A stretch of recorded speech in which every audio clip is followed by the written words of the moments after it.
शिवकथा सांगता श्लोक।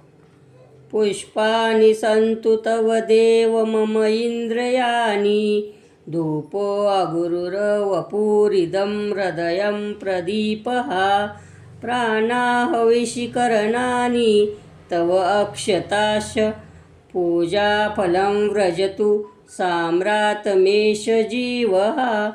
वाञ्छामि नाहमपि सर्वधनाधिपत्यं, न स्वर्गं भूमिमचलां न पदुं विधातु।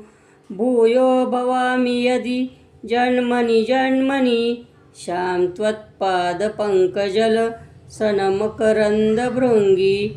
जन्मानि सन्तु मम देव शतधिकानि, मायामेविशतु चित्तं मोघहेतुः। किञ्चित् क्षणार्धमपि ते चरणाविन्दान्नपैतु, हे हृदयमीश नमो नमस्ते। एवच्छिवपुराणस्य वक्तु स्रोतस्य सर्वदा, सगणसुतसाम्ब शङ्करोतु स शङ्करः, शङ्करोतु स शङ्करः, शङ्करोतु स शङ्करः।